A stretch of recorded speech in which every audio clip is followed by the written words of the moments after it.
Pagkatapos makuha ng Converge Fiber Excess itong si Ray Suerte mula sa Blackwater Bossing at yung balitang pagnegosasyon nila dito sa TNT para sa serbisyo nitong si Mikey Williams, posible nga kaya na ang susunod na kukunin ng Converge ay itong si Jason Perkins.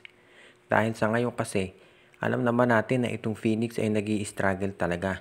Hindi katulad ng Converge na independent team pero malakas. Itong Phoenix nahihirapan, nakita naman natin yan.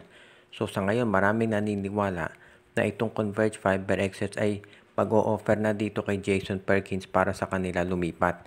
Alam natin na naghahanap ang Converge ng mga additional scorers na tutulong dito sa kanilang starting five.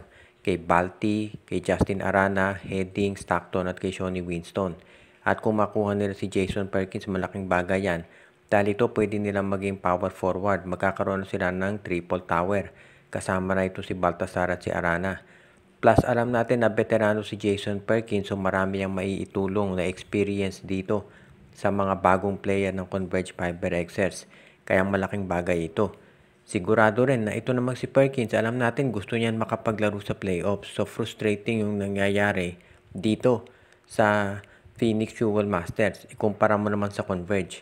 Kaya maganda na mapunta nga itong si Jason Perkins dito sa Fiber Excess.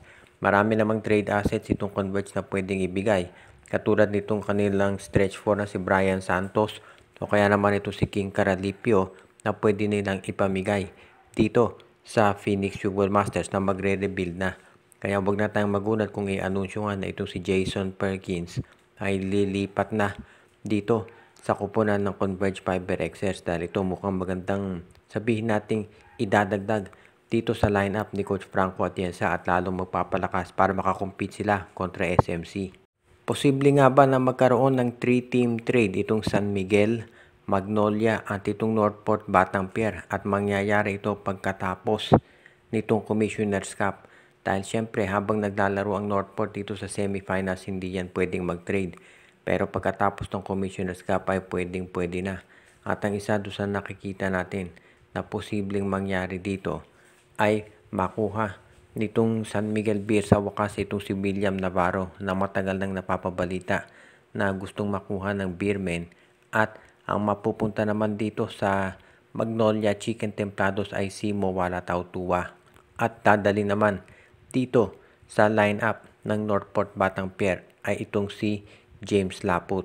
So tatlong big men magpapalitan, si Navarro sa San Miguel, si Tautua sa Magnolia at si James Laput dito sa Northport Batangpier.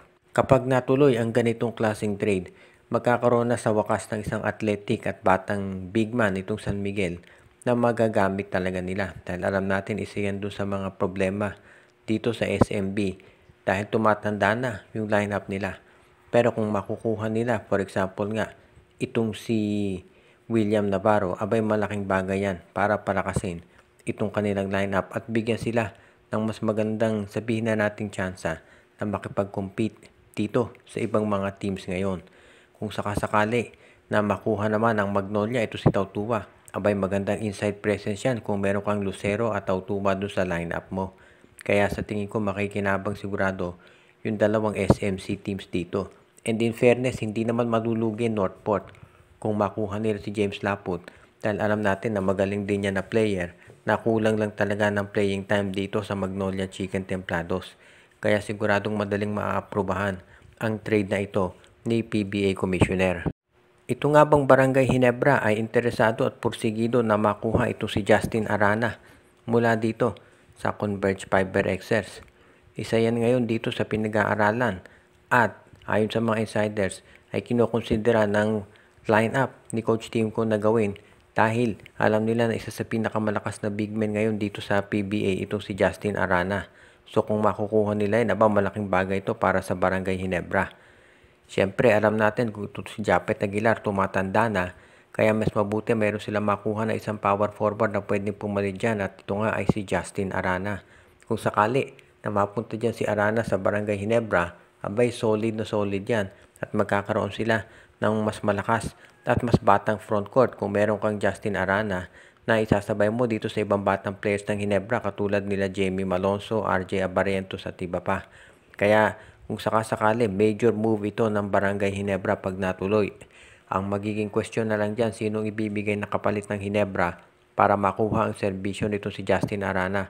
Dahil syempre hindi yan basta-basta bibitawan nitong Converge Fiber Xers.